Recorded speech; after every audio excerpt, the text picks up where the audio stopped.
online at jordansjuice.com. Oh my God, it is the world famous Jiggy Jaguar radio broadcast. Cutting promos and doing all the stuff. It is the world famous big broadcast.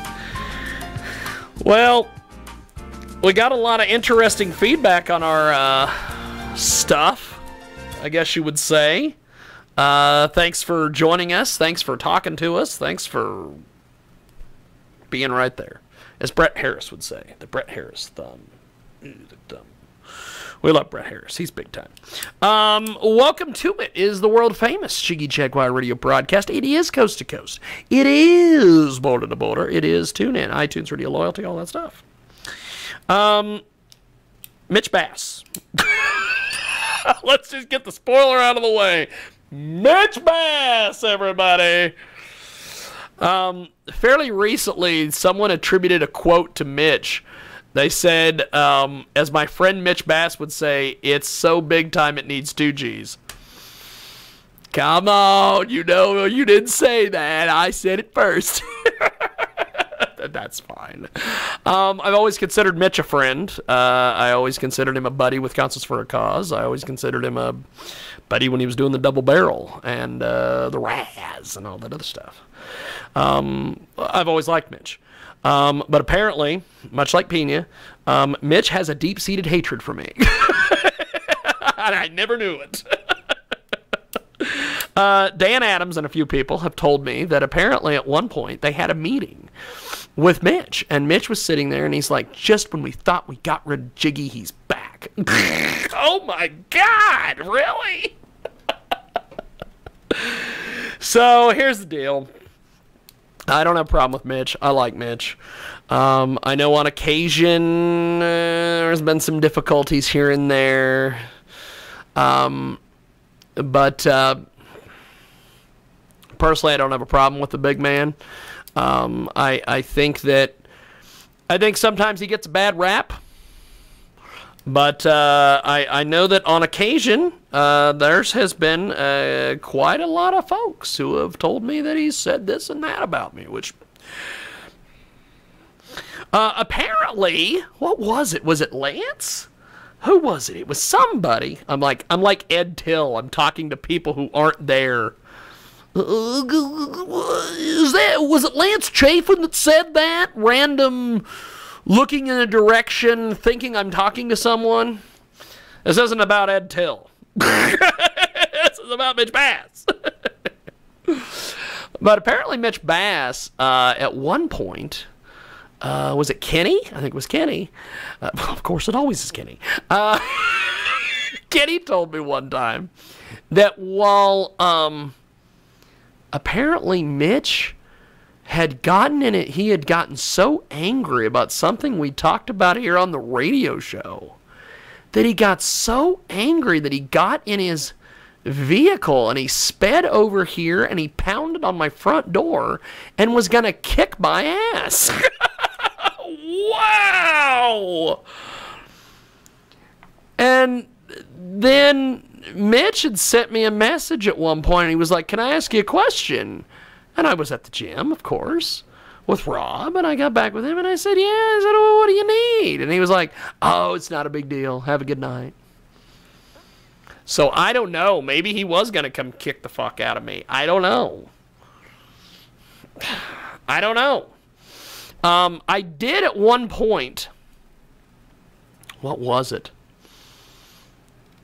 What was it? We had a deal we were doing for a while. Oh, I remember what it was.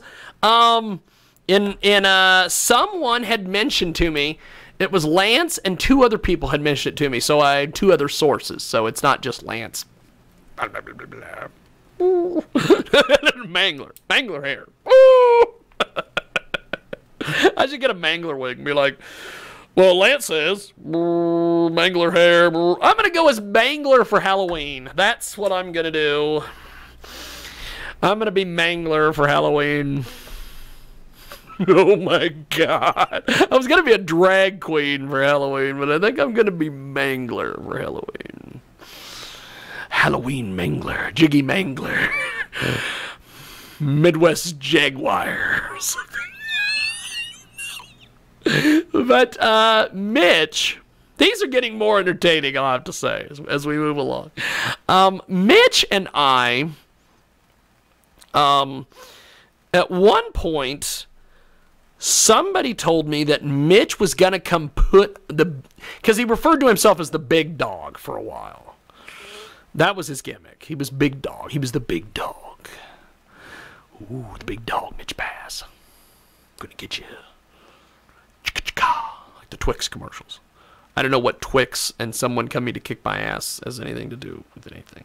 Maybe Twix is going to kick my ass? I don't know. So, I'm having way too much fun with this camera. Way too much fun. So, Mitch Bass was going to come put a boot on my neck. That's what he told a couple people. That he was going to come track me down and put a boot on my neck.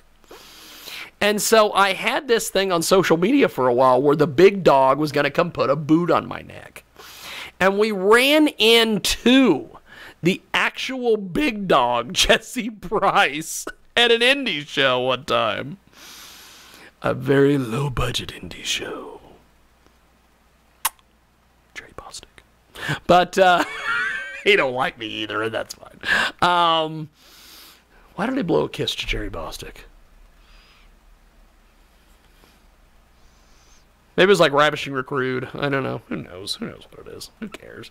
But that's how rumors get started, as they say. So, do the ear thing with the Natester brother. Okay, I'm still gotta say it. So here's the deal. Mitch was gonna put a boot on my neck, so we did this thing where we were gonna have various people, and so I did these social media updates where I'm like, uh-oh, the big dog's gonna put a boot on my neck, and all these things. So, like I said, I don't know. I like Mitch. I guess Mitch might like me to my face, but might talk shit to me behind my back. So, there's that. I don't know. Although in 2010, 2011, he did throw me a birthday party at the Double Barrel, which was nice. So maybe he liked me then. Maybe he didn't want to put a boot on my neck then. I don't know. So that's that. We are going to get into it next. We've got somebody coming up. We will get to them. And thanks for joining us.